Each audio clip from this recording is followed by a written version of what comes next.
Let me see your identification. My name's Bond.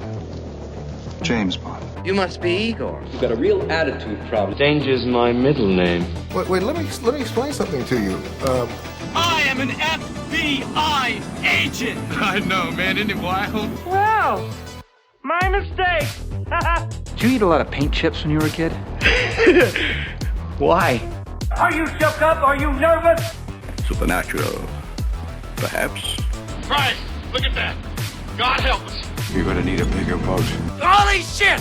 Where's the Tylenol? We'd like to get a sample of your brain tissue. Okay. Should I give him some medicine? It's alive! You know what's going on? Maybe it's another drill. Welcome to Face the Real podcast that inspires and changes lives. Working as a stuntman and stunt coordinator in the motion picture and television world for over 27 years, I had the pleasure to meet and work with some amazing people. Actors, producers, directors, wardrobe, hair and makeup, fellow stunt performers, you name it. Here you get to hear some unbelievable stories from awesome people and their journeys through their lives, their struggles, and how they got to where they are today. Some of them funny, some of them sad, but never boring, and hopefully will help you to reach your goals, whatever they might be. I am Oliver Keller, and I'm excited to have you with me to face the real Reuben Lee.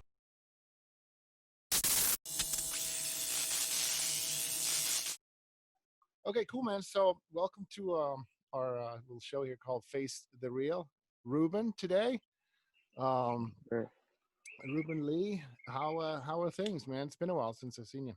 Yeah, things are going, pretty well, out here in Southern California, just trying to stay afloat, take one day at a time, just kind of waiting for things to kind of go back to some slight of normalcy out here. So just doing that, man. Yeah. What about you? How have you been? Same thing, really. I think we're all in the same storm, right? It's kind of an exciting time to be alive in, right? Yeah. What's going on. I mean, it's not all bad, but yeah, we definitely would like to get into our routine again and go back to work. But you know what? Maybe it's a big old wake up call, right? It's like it's not all about just work. It's not all. Yeah. It's about a lot of things. All these different issues coming up. How we kind of cope with the whole pandemic, that, I feel like we need as a country need to kind of come together, kind of work as one, to try to beat this thing, so I think that's good for us because, there's been like no time, that we've had like an opportunity to all come together, and just kind of tackle, one thing together to kind of help everybody, Right. Yeah. So, yeah. What have you been doing to keep yourself busy?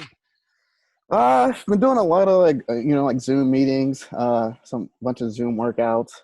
Luckily, I'm away from a lot of the things, so a lot of the places are a little more open. So like there's some parks, a couple of tennis courts that I'll try to get to. Yeah. Been going to doing a lot more running, so which is good. Just trying to different training things.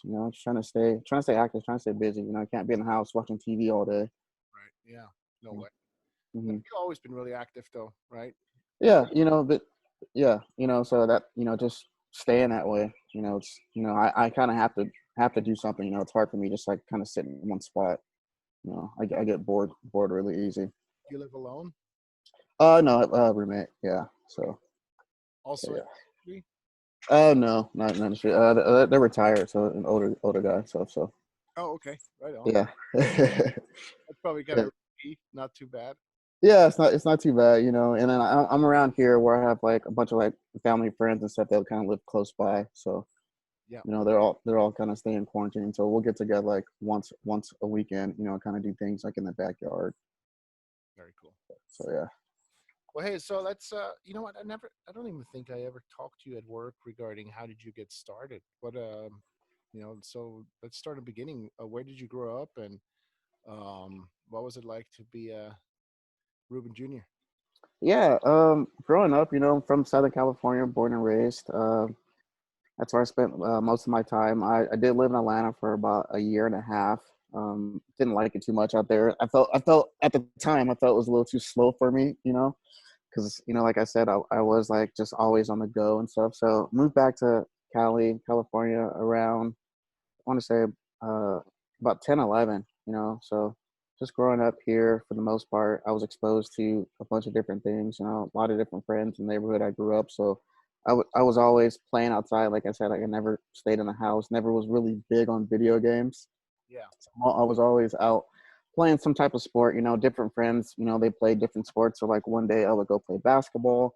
The next day, I would go play hockey. Next day, football, baseball. So just doing all that as a kid, just staying active, ride bikes, skateboards, so I was exposed to a lot of different things, so I feel like that's helped me grow involved, in this industry, because I'm able to adapt to so many different things, from my background.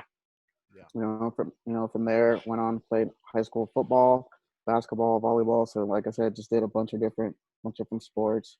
Then went on to play college football, so that was super fun. Went out to Colorado, played out there.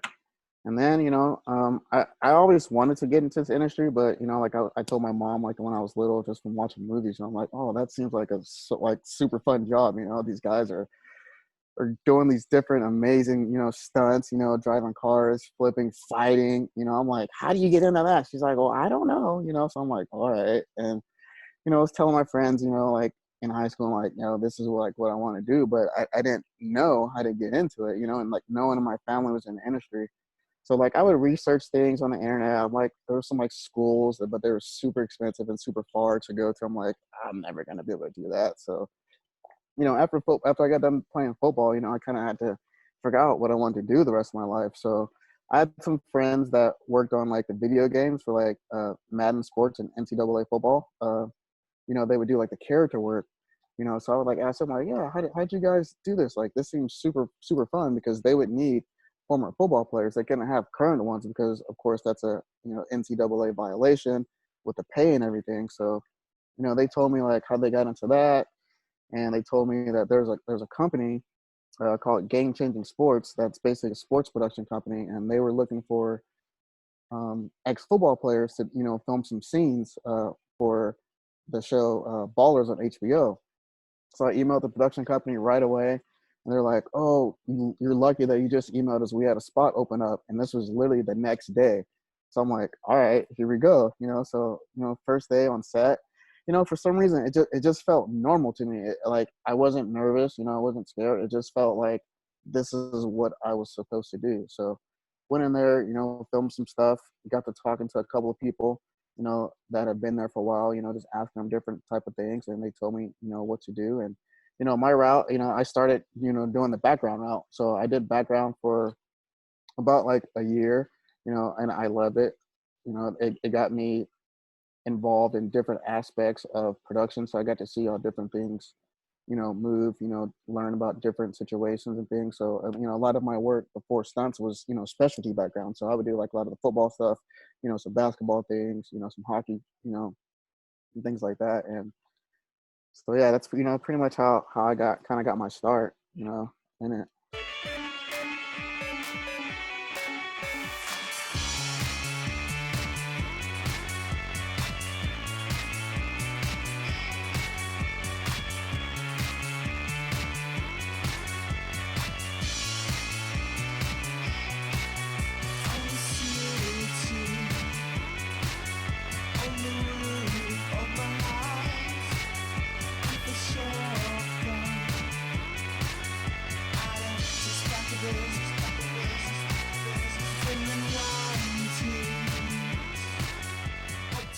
So, yeah. Wow, that's pretty cool. Yeah. Now, how long has that been? How long ago was that? So I've been in the industry probably about 3.5 years and doing stunts for 2. Wow. So like, yeah. So short time, but I've been blessed, to have, a good body of work, Yeah. and I've known you now for almost 2 years, yeah. Mm-hmm. and you behave on set the way you've been doing it for 10 some years. Yeah. You're very talented. So yeah, Mm. you're doing good, man.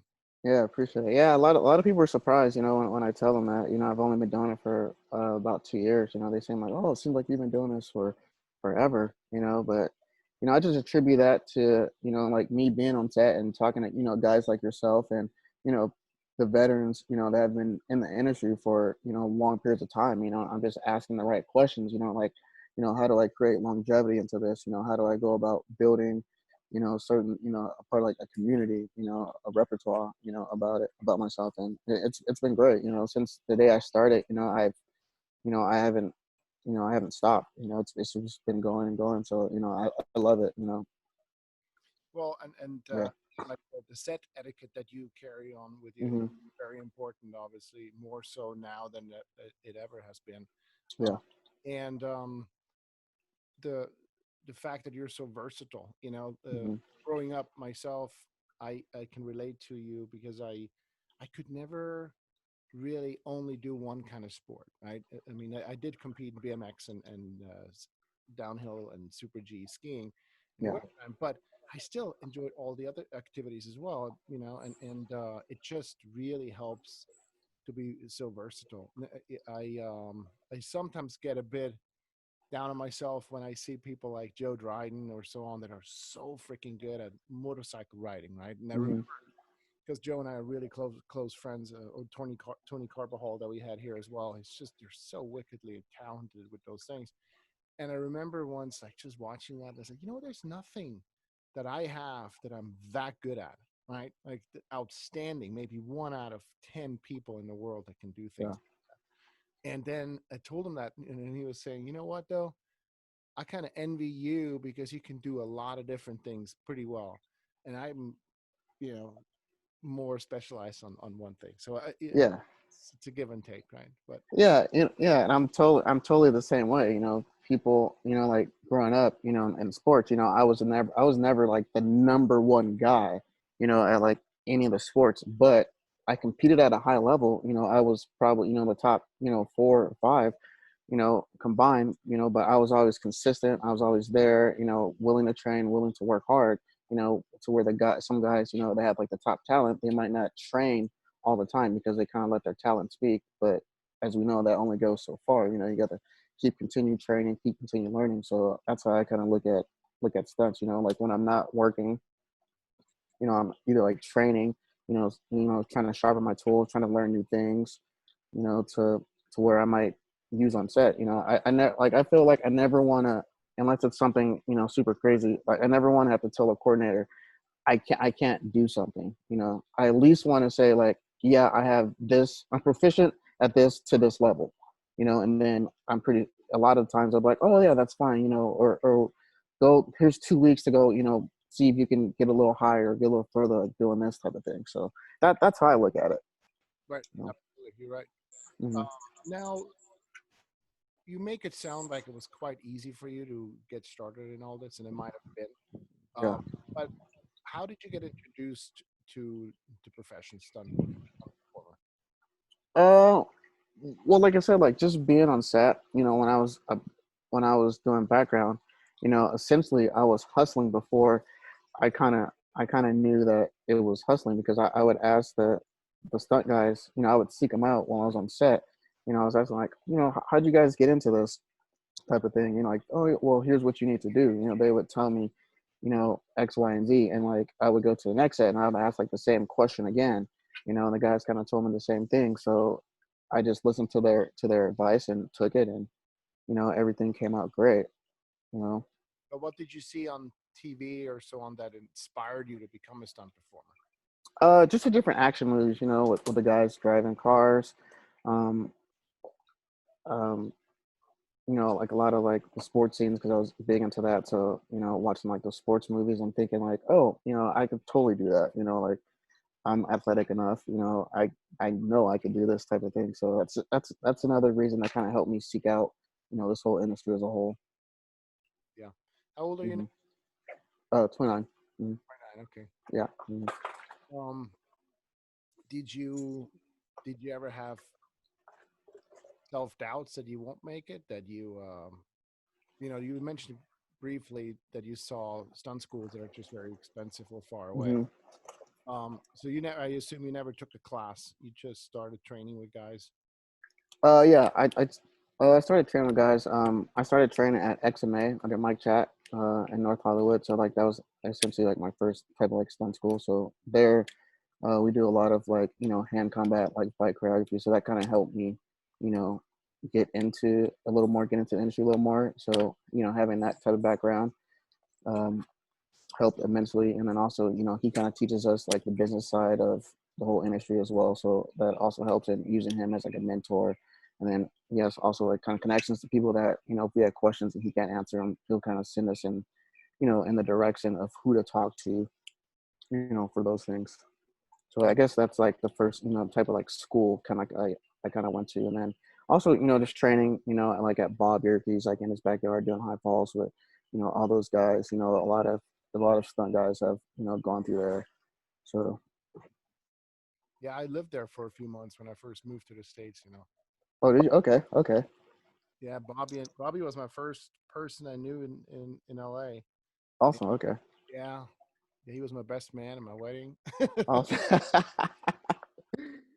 Yeah, he's an awesome dude, man. Yeah, yeah, I love going over there because you get the same people that have the same mindset as you and want to train with you, and everyone's so helpful. That's what I love about the community as a whole, because my whole life playing team sports, there's that aspect of a team, and that's I believe kind of like the stunt community and our industry is, even though we're working on a film or TV show together, we're still a team. We have each other's backs, and so that's another part of I love about this business. Yeah, absolutely. Mm-hmm. What are some of the favorite gags stunts that you got to do?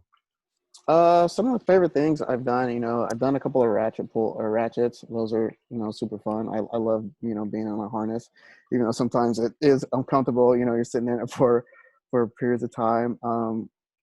I've been attacked by a dog on a SEAL team. So that was probably like by far like one of the coolest ones. Starting to get into some driving, so that's great. Yeah. So, yeah, exactly. Taking your advice and going and getting a car and just been going out to Willow at least like once a week. Going out and practicing. That's very cool. Going by Yeah. yourself, or are you going with some friends? I'll go with sometimes I'll go with myself or friends, like whoever's available. I don't want to like sit around and wait, for people to be available for me to go. So I got pretty much everything on my own, like a whole kit set up and the car, got a bunch of different wheels. So yeah, I could just go out by myself, and that's what I did a couple weeks ago. Did you get a car, a Crown Vic? Yeah, I was lucky enough. I got a good deal on a P1, a P71 Interceptor, with the limited slip differential. So that's what I got out there. That's cool. And are you driving it on the street? I drive because I don't have a truck, so I'll drive it from my house up to Willow. So that's pretty much the only street driving I'll do on it. And I have my daily driver that I'll drive around. Right. But you don't trailer it up to the track. No, yeah. Just make sure you don't hit that K rail there next to the. There's a little, what's like a little building, something sticking out on the balcony on the drift pad up there. Mm-hmm. People like to drift between the wall and block building. Yeah. And when I was out there with Geneva a few months ago, this other kid came out with his, I think he had a Miata as well. Mm-hmm. And he did pretty good. And all of a sudden, he just stuffed it into the wall. Oh, wow. Didn't bring a trailer either. So you had to call AAA and just stay away from that corner. Yeah. Oh, yeah. Yeah. I'm nowhere near over there. So how was your family? Were they supportive of your decision to follow your passion to become a stunt performer?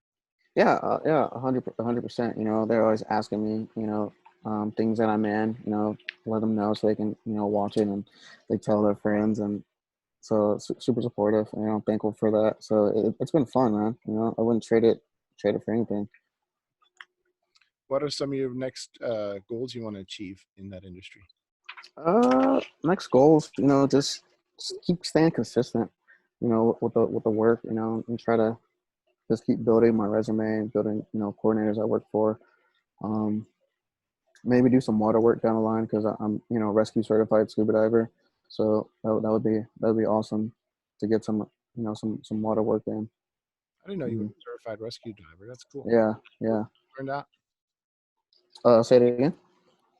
Where did you get certified to do that? Certified out here. There's a place in San Pedro that's not too far from me. Where I did kind of like all my certifications there. So did the classwork in San Pedro, and then I'm luckily at 20 minutes from the beaches here.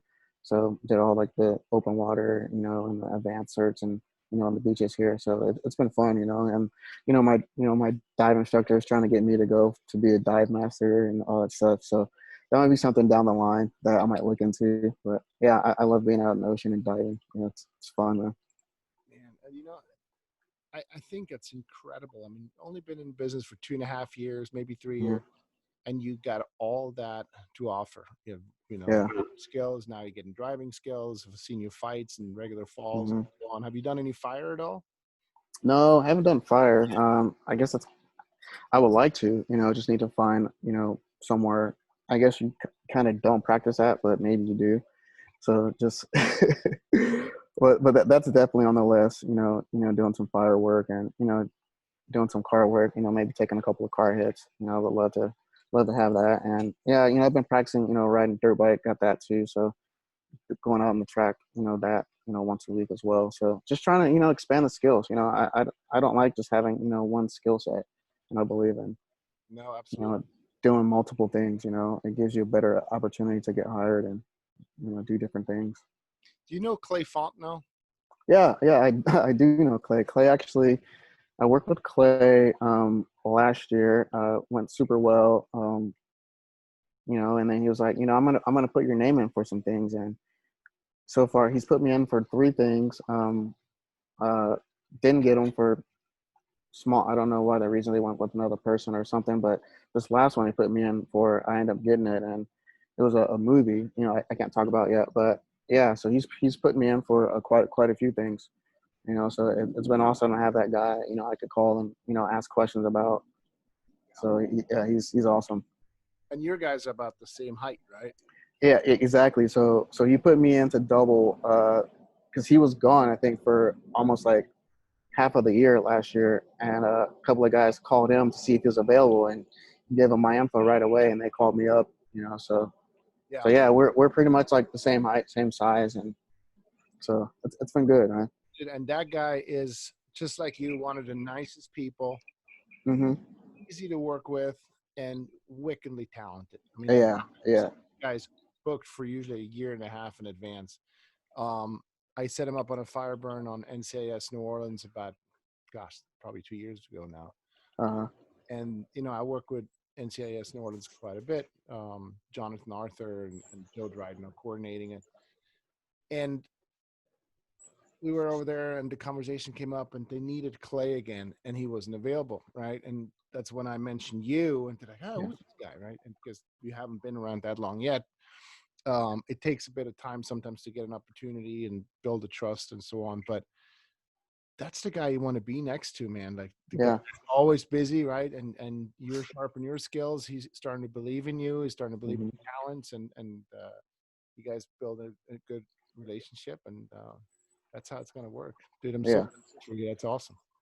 Yeah, thanks. Appreciate it. Yeah, I love Clay. Like he's awesome. I talked to him a little bit during this quarantine period, just checking on him and his family and everything. So Are I'm they? good, man. I assume they're just still in California, right? Yeah, I think he came back, and I think they're back here out at his place. Was he out of the country?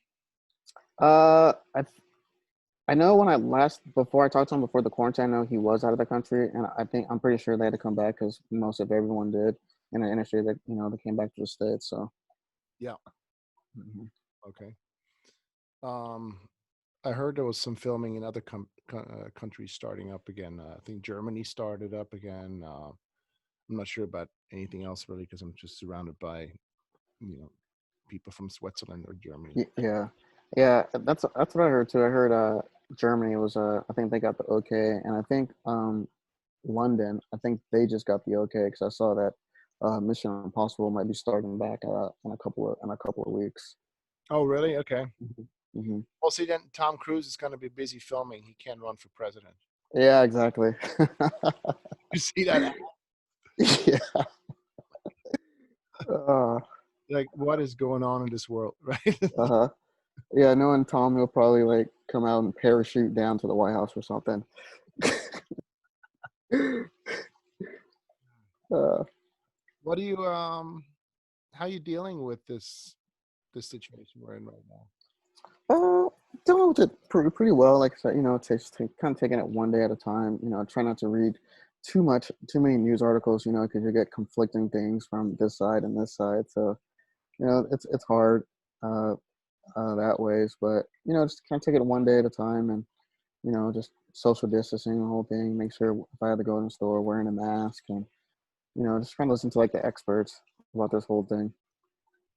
Because it's mandatory in California, right? You got to wear masks when you go out. In some parts, it's weird because it's like the governor will say one thing, and then like the different counties will kind of push back. In Orange County, the sheriff said he's not gonna, cite people for not wearing a mask out in public. And now they're talking about if the counties aren't policing themselves, then they're gonna take away money from the counties. So it's just been a whole back and forth deal. Wow. Yeah. How is it out there?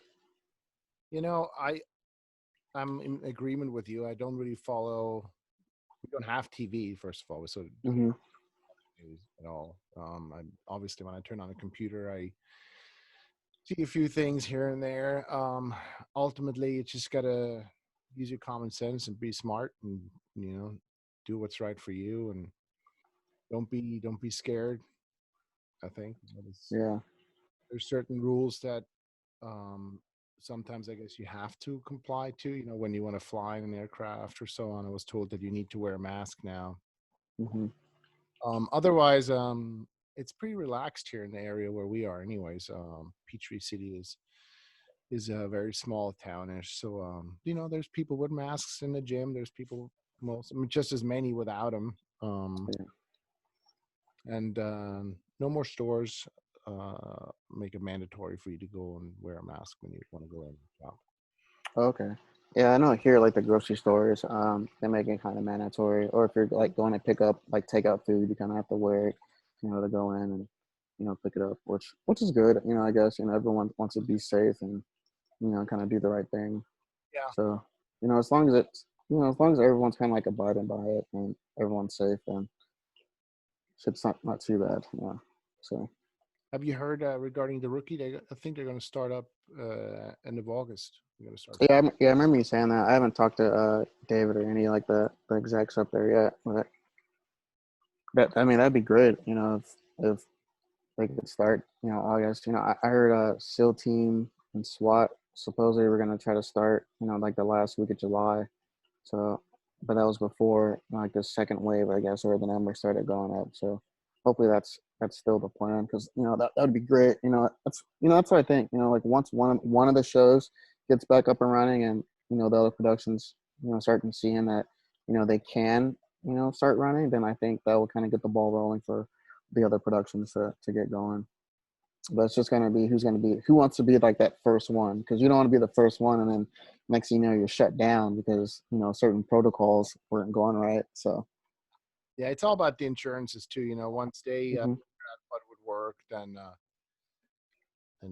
they have a start.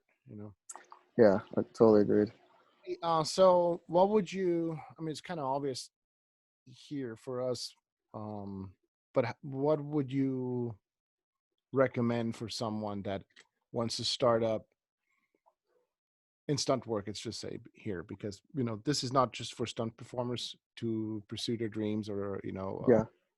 this is about people that are maybe kind of stuck in a rut, with their 9-to-5 job, and Mm-hmm.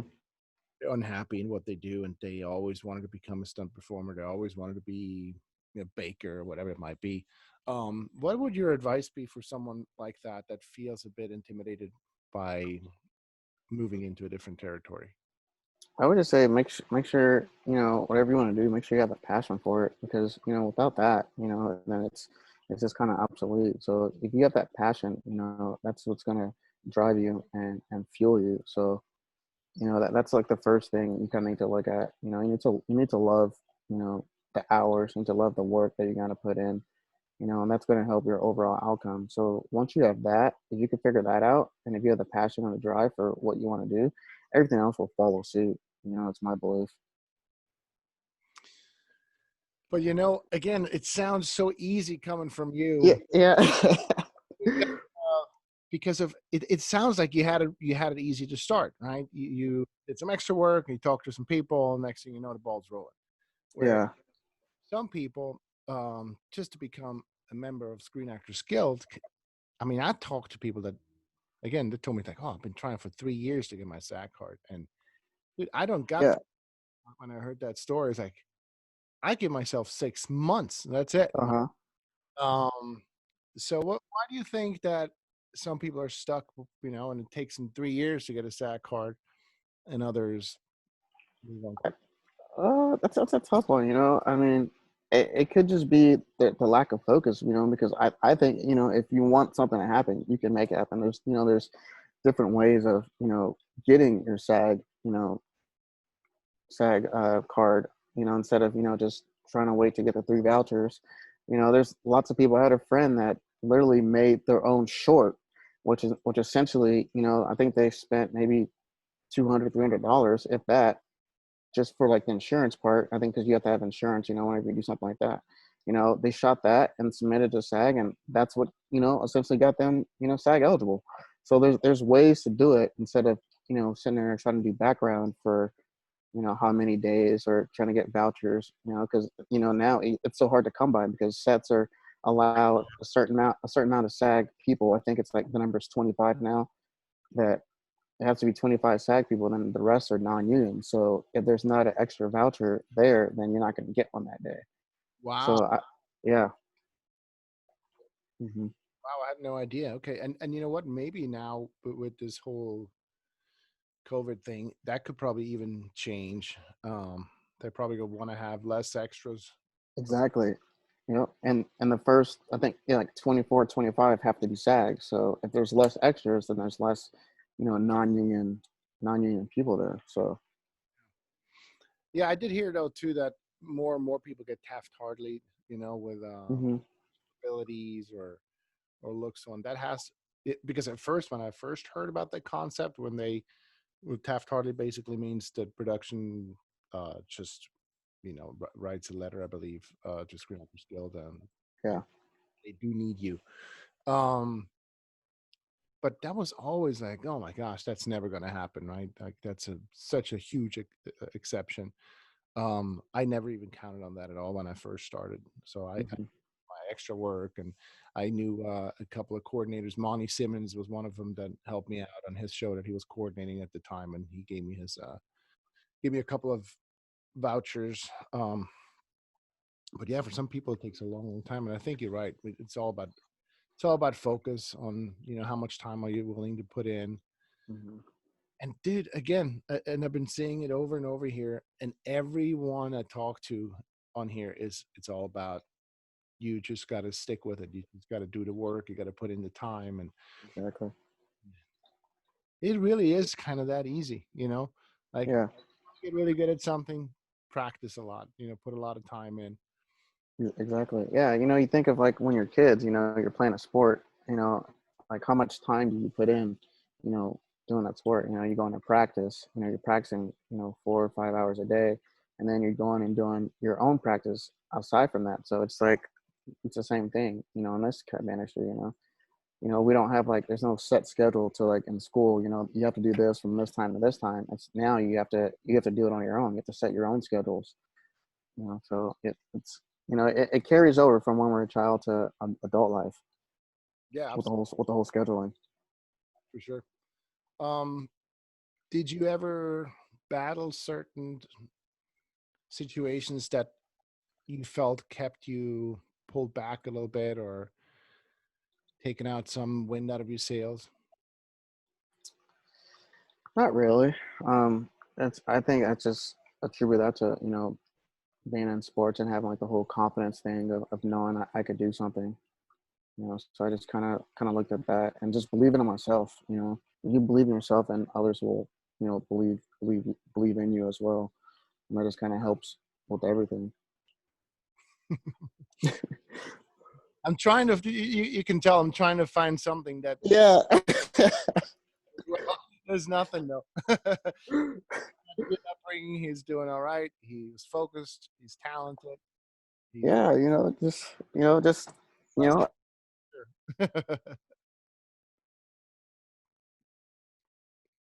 I think I lost you there for a moment. Was it something I said? Was it, what happened? Did it? I have no idea. It just froze all of a sudden. Oh, okay. All right. Yeah, I was like talking. I was like, oh no. Too much zooming going on in the world. Right? Oh my gosh. Should have invested in Zoom before this whole thing started, man. Dude, right? What the heck? Should have invested in quite a few things. Yeah. Definitely. Unbelievable. Yeah, it's so dodgy. It's just so hard to tell. Yeah, it's crazy, how this whole thing hit because, I was on the phone with the coordinator right before the shutdown ended. I was getting ready to go in to work on another show. He's like, yeah, production just shut us down initially for 2 weeks is what he said, and everyone's saying, oh, okay, it's 2 weeks. And then next thing you know, we're here 4 months later. It's been crazy. What's your prediction? Oh, I don't know. It's hard. Honestly, I think, listen, I think once these sports leagues go back and they're able to get the ball rolling, essentially, I think the world will kind of look at that and like, okay, we can work around this. It's weird because sports does drive a lot of this energy, a lot of this country. So if they're able to go back on these big stages and work and everything seems fine, maybe a couple of guys get it here and there, I think that's going to help other industries, moving forward. So, hopefully, by the end of July, we'll get a couple of small productions opening and then, from there, August, mid-August, other things. And hopefully by September, we're kind of full go. Yeah. That's along, like with the restaurants, because, restaurants were starting to open and then like the spike, who knows why that spike happened. Is it because they started testing more? Is it because people were out protesting and were in close proximity? They don't know. So I think we were slowly on track, and then kind of backtracked a little bit. But I think these next 2 to 3 weeks are going to be key, to seeing how things go. And if things start to slow back down, I think we'll start moving forward with businesses opening and different industries. Yeah. Let's hope for the best. Mm-hmm.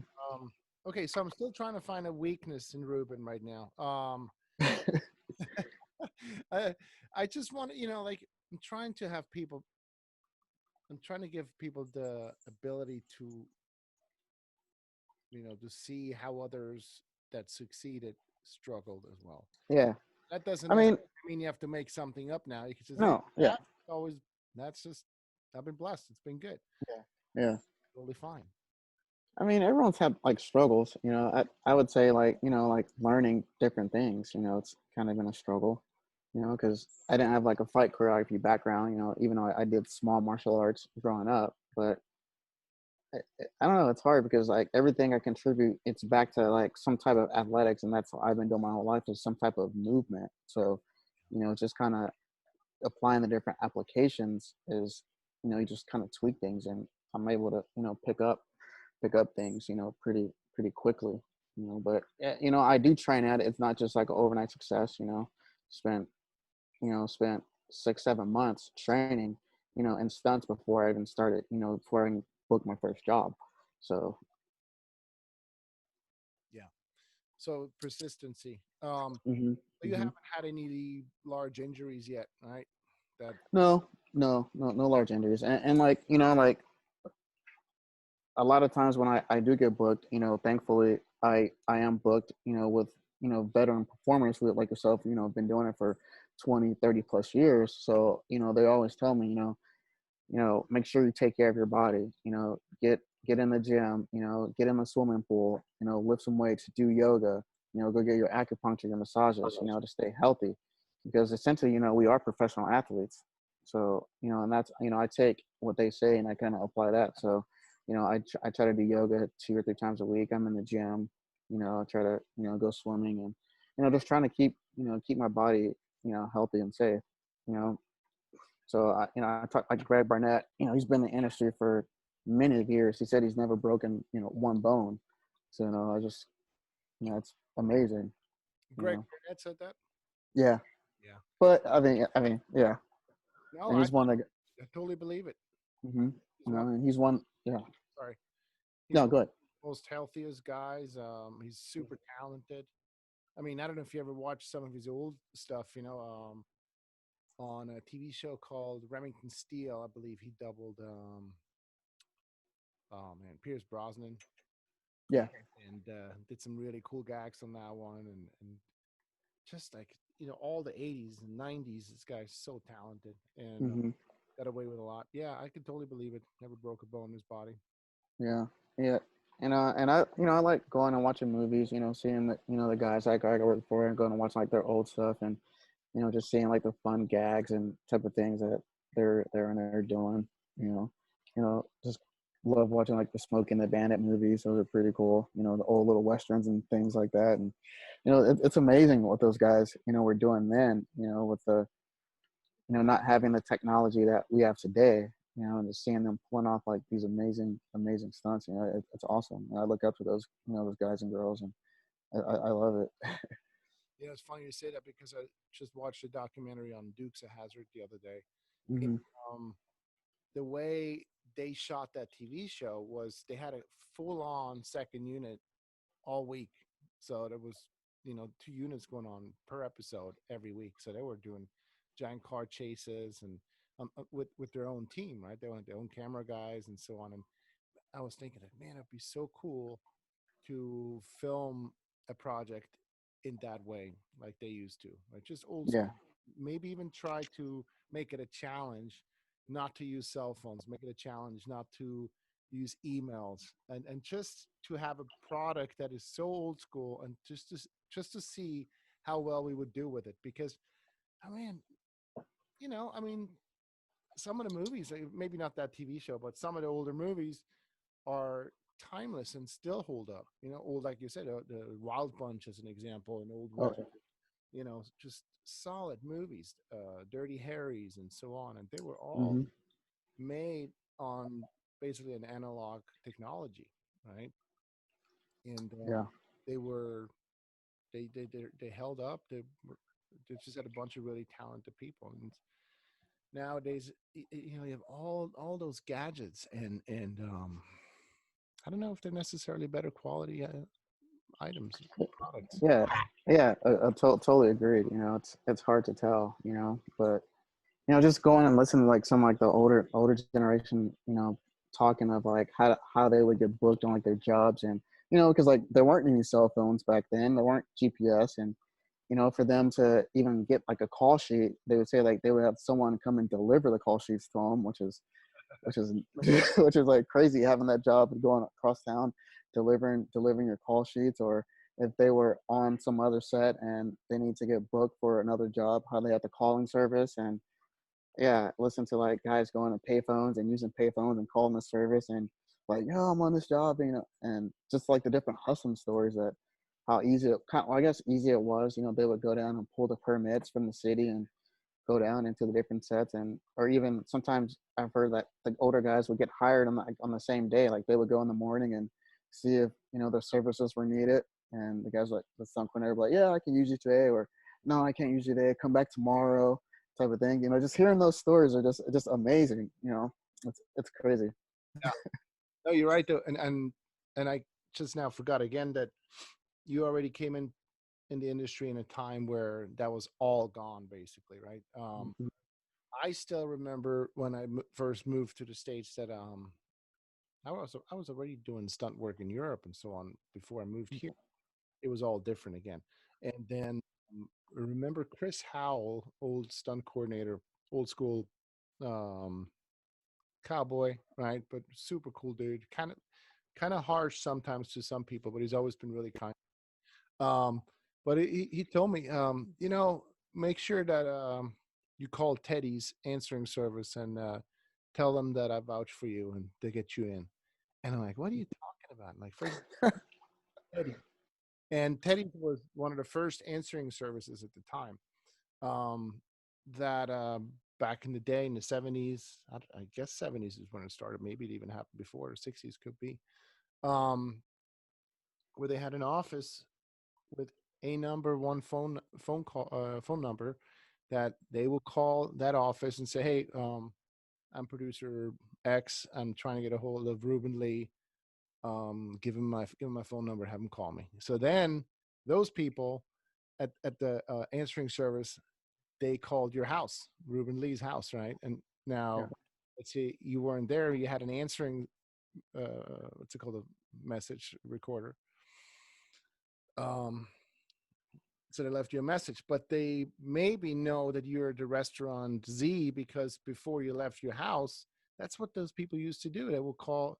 So Reuben will call Teddy's and say, "Hey guys, I'm leaving the house. I'm going to be at Bob's Big Boy eating lunch. All right. Here's the phone number in case anybody needs to get a hold of me." That's how they hunt the people down back in the day.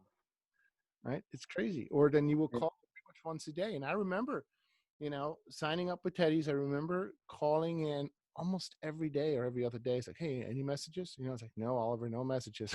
Because I didn't know. I was just trying to figure it out how it all worked. But it was kind of cool. I remember going into the office to introduce myself.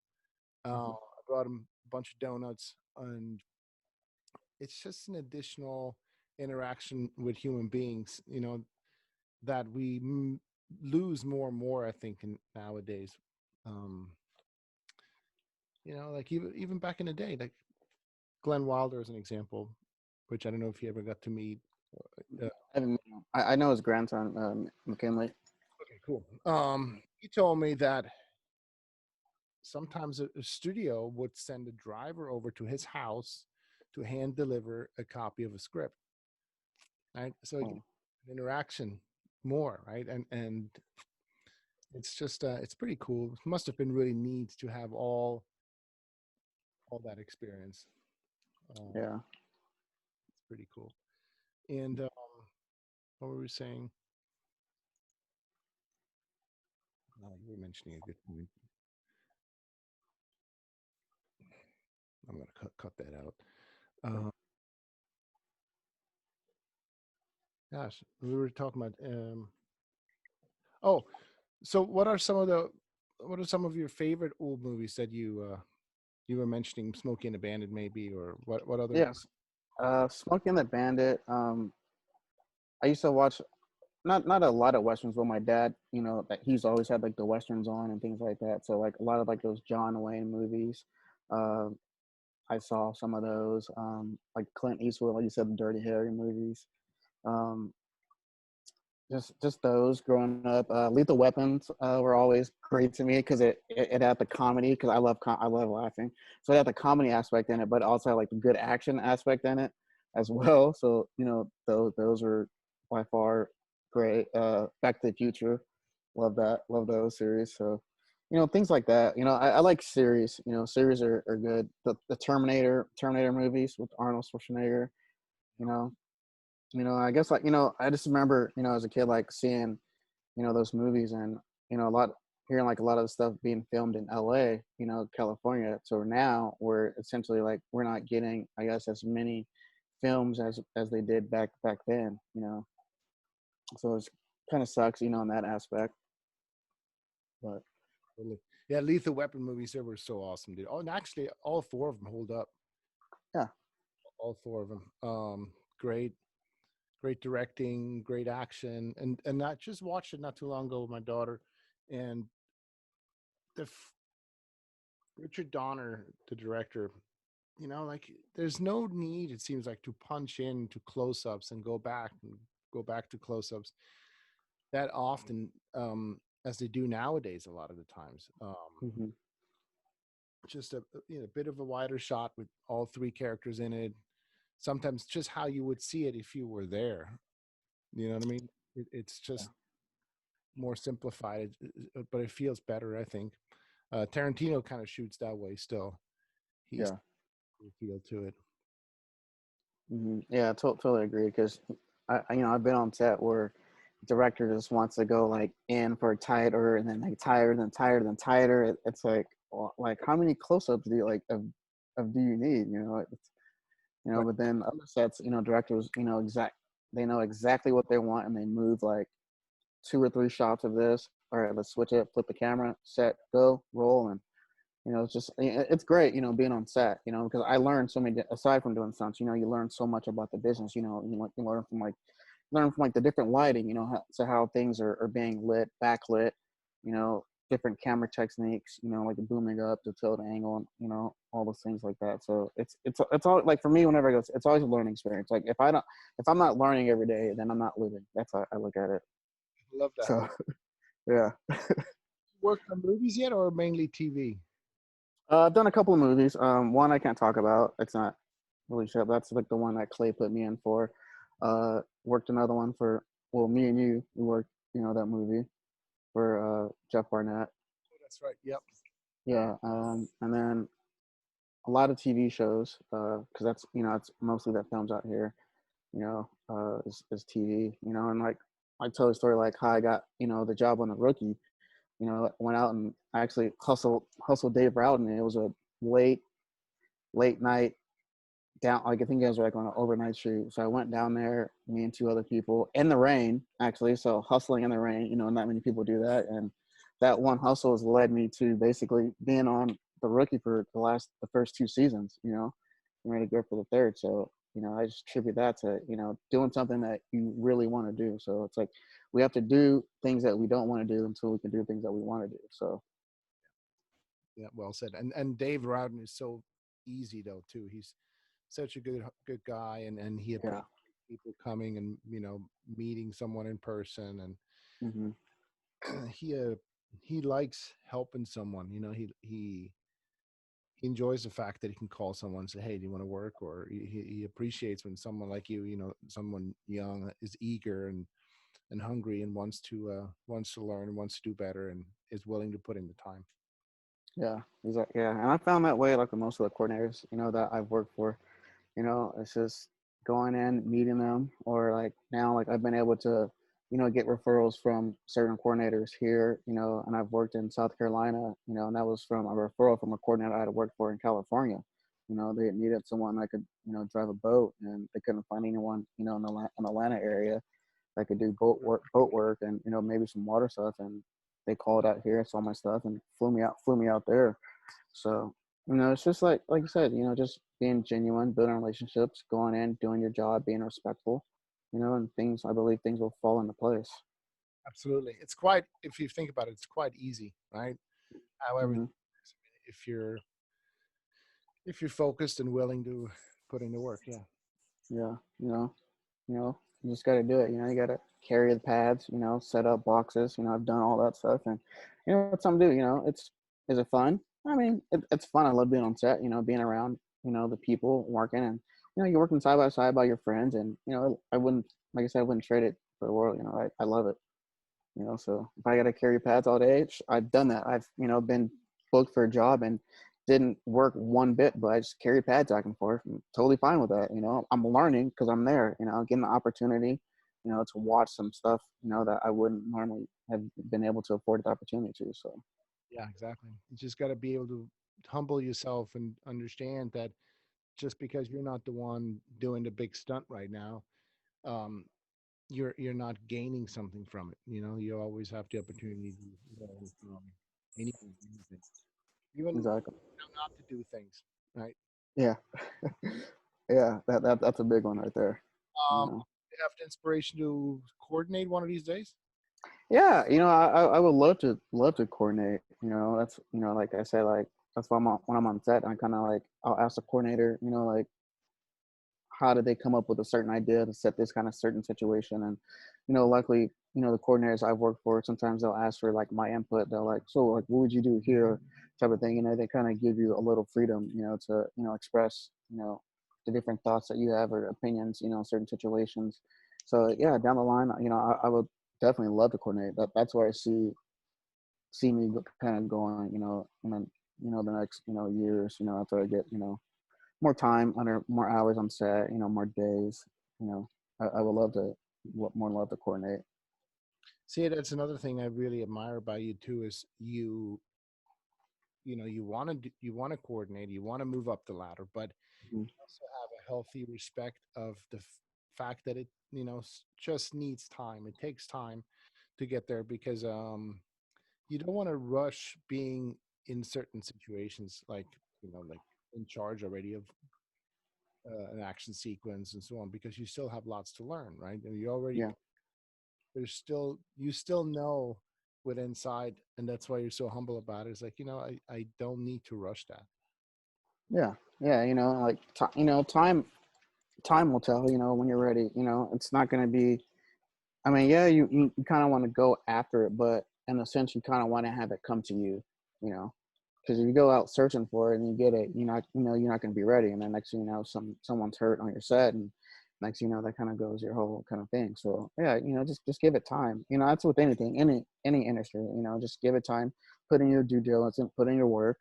Stay consistent, focus, and drive, and good things will come out of it. Absolutely. Is there a dream stunt that you have in mind that you always wanted to do, or one of these days will? It's hard because there's so many different gags. Like, I would love to be hit by a car. That's just, I don't know, just because I'm just like physical. I take it as being hit by like a linebacker, which I've done thousands of times. But obviously a car is going a little faster, so just doing that, just because I know a lot of people, they don't want that job or they haven't done it. I would take that. And just being set on fire, I would say like those two are like the most. That's like when you feel like, okay, like I've made it. I can call myself like a stuntman or a stuntwoman. Like officially. You know, so I think like those are probably like the top of my list. Cool. Yeah. Mm-hmm. I used to love doing car hits, and I talked about this story on a different. I would literally practice them when I first got started when I was like 16, 17 years old. We had a car with a Lexan sheet that wouldn't break, and we would just practice car hits. I would pad up, and my buddy would drive it, and we would just do it. And then I did a few over my career, and always pull it off. Never got hurt, never got injured. It hurts. Yeah. But so then now I'm gonna be 45 in September, and so about 8 months ago, I was thinking to myself, how excited would I be nowadays to get a phone call to do a car hit, right? And because it's been years, and then swear to God, Reuben, 2 months later, I got a call from Jeff, Yeah. and to do a car hit to double Joe Manganiello, my actor I've been friends with for so long. And of course I'm going to say, yeah, I want to be there for Joe, and I want to, it's what, Mm-hmm. right? And but every single time, even back in the day when I tested them or practiced them and enjoyed doing them, every single time when that car comes towards you, it feels horribly wrong. Right? It's like, and I always visualize every stunt I do, and so I don't have to think about it on the day when it comes around. I just put it in my head over and over and over how I'm going to move, and then the car just comes, and you do your thing. But yeah, definitely was a thumper this time too. It was like, is it going to be the last one? Nah, I'm probably going to say yes again the next time I get a call. Yeah. Hopefully, I won't be in my 50s yet or something, because there's a time where he's just got to say, you know what, no, give it to the younger kid. Yeah. Yeah. Exactly. Yeah, but yeah, those just look so. To me, I mean, right now, like fun, and good thing to do.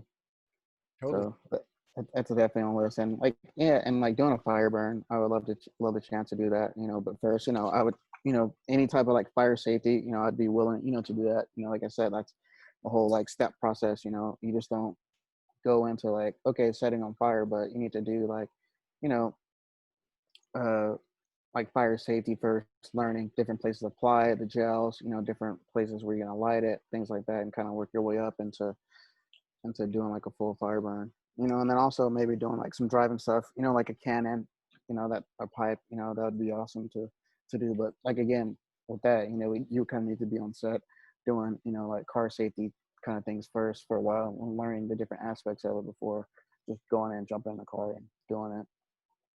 Yeah, absolutely. I always enjoyed building roll cages myself too. Mhm. Back in Switzerland, that's what I had to do because there's no special effects company. So I started one, and so I learned how to weld, I learned how to build roll cages and so on. And again, as you progress, you get better at anything. So you get better at bending tube and so on. And I actually now I at that point, I got to tell you, at that point, it was very challenging and even frustrating sometimes, um, because I felt a little bit, not. It was just a certain frustration there too, because you had no one to lean on against, right? You had to basically Got learn it. everything by doing, and because there was no real internet access at that time, where you could just YouTube anything and learn how to do what and so on. And um, I was a bit like, man, why wasn't I born in the States? And it would have been so much easier. And yeah, all right, self pity party for a little bit sometimes. But then now, now when I do a car stunt, or if I go check out a roll cage, you know exactly what to look for. Exactly. You did that grunt work, like you said, you gotta be a fire safety first, or car safety, or it's just like scuba diving or whatever. It's just so important, Hmm. beneficial to learn the little things before you go into the deep waters. Yeah. Agreed. Agreed. uh, Yeah. What was the difference of to you doing stunts here in the States versus over in Switzerland? well, and again, that's been so long, right? It was more old school, I would say. It's the easiest explanation. Even in Germany too, it was just, let's say, in 2000, early 2000s, stunts in Germany were still done the way they were done here in the 80s, almost. Okay. Which was kind of cool. I mean, I didn't. There's nothing wrong with it. There's um, sometimes there's it's easier and better and faster to do it the old school way, because you don't always need all the green screen and the wires and the high density foam on every. Yeah. Sometimes you're just gonna have to hit the ground and Hmm. be what a stuntman is for, or stunt performer is for. Um, Obviously, you don't have to abuse yourself, but toughen up a little bit and pad Yeah. up, Yeah. work your craft. That's what you practice for. 100%. 100%. Sometimes you gotta take it. Yeah. Okay, let's see. You already gave pointers, which is basically just be persistent, don't give up. Hmm. Um, just know that it will happen. You just got to stick with it, work hard at it, and be humble, persistent. Yeah. Yeah. You know. You got to be accountable, I believe, and reliable. You got to, you know, you say you're gonna be somewhere at a certain time, or you're gonna go train with these people. Make sure you show up. Be on time. And being on time is not when you're supposed to start. It's being at least 15 minutes early. Because you never know what might happen, especially out here in LA, different traffic and things like that. So you should be accountable. People want to know that they can count on you, and rely on you. So I think that goes a long way. Absolutely. Cool, man. Well, hey, Reuben, it's been really cool to have you. Thank you so much for your time. I do No appreciate. problem. You gonna go drive today or tomorrow? I think I'm gonna drive, and maybe Friday. I think I'm gonna go to Glen Helen and ride the dirt bike tomorrow. Okay. Yeah. You going to ride What the about you? Glen Helen? What's that? Gonna ride the dirt bike in Glen Helen? Yeah, ride the dirt bike at Glen Helen. Usually I try to get out there, either Glen Helen or LSCR, like once a week. Since they're still open, it's kind of easy to social distance there because you just you on the track with a bunch of other people, so it's pretty easy. Very cool. Yeah. We're probably gonna go to Atlanta Motor Speedway tonight. We made some friends on the track. They race the legend cars. I don't know if you've seen those, but they're smaller. They look like a Model T, But Okay. they race ovals. So we made some friends with a father and his son, and the son is the same age as my daughter Geneva, and since she has a race background, she really enjoys watching that. whole thing. Okay, awesome. Yeah. How's her driving going? She's getting a lot better. I've been seeing some videos posted. She's having so much fun in that Miata, and she's got the stick shifting down, and she doesn't have to think about it anymore, which is cool. And we got her little handbrake in there, and she's getting the hang of the drifting and understanding why she's shifting and so on. It's a bit of a challenge, at first coming from karting where you have a centrifugal clutch and only 2 pedals. The first time she saw the third pedal, she was like, "What is that, Dad? I'm gonna do with that thing." And then I just had her watch me drive, and I pushed the clutch obviously, and I had her shift though with her left hand, so she understood that you have to do one with the other, and why you can slow down with it as well, and so on. But she got it within like 2 sessions, and Okay. now we're just playing around and having fun. Good. Awesome. That's great for her. Yeah, Love it. was saying she's missing racing. She was saying, but then also just last week, she's like, you know what, Dad, I don't think I want to pursue a race career per se, but I really want to be in the industry. So, she was asking, when can I start working? It's like, well, I'm 14, so Good for her. we'll find a way. So Good. That's awesome. we put up a little road course for her and coned off a little park box. She has to slide the car in. And the moment, like 8 out of 10, she hits a perfect, consistent single time. So that feeling, again, like repetition, right? You're going to be, what did they say? You're going to become an expert if you have 10,000 hours in it or something like that. Yeah, exactly. Yep. It's all about time right now. So. Yeah. And, that's all we have right now is time. So if you're able to practice these things, why not? Absolutely right. And the tires are quite cheap. They weren't that easy to find because they're a 15-inch, 15 or 14. Anyhow, it was not an easy tire to find, but they're cheap. They're like $35 a piece. Oh, good. Yeah. Brand new, right? So, wow. Right now, the Miata is probably less than half of the cost that we had in karting. So. Wow, that's awesome. It's good. But man, I do miss you, and can't wait to see and work with you again soon. And hopefully, I get to hit you with a car pretty soon. While you on fire. Yeah, I'll take either one of those. I've done that once, dude. At night, for a horror movie, you had to be on complete fire. The flames were 14 feet high. 2 gallons of fuel on me, which back then was just rubber cement, right? And then I got hit by a 77 Suburban. Ooh. I could barely see anything, and it was a thumper. It was obviously not an up and over because, but yeah, it was a cool one. Like it was massive. It was interesting, and you know what? Here's the thing. It was for a low budget horror movie. I was probably 26 years old, 27, and I can't even tell you here what I got paid for this because it was not about the money. Let's just say it that way. Yeah. But hey, I get to do that. That is so cool. And that's awesome. Work should be about. I mean, obviously, you have to eat, right? You have to live, and you should be paid for what you do. But sometimes it's about the journey to get there. And I would say almost always it's about the journey to get there, and money will come. Exactly. I agree. I couldn't agree with you more. All right, but seeing you. All right.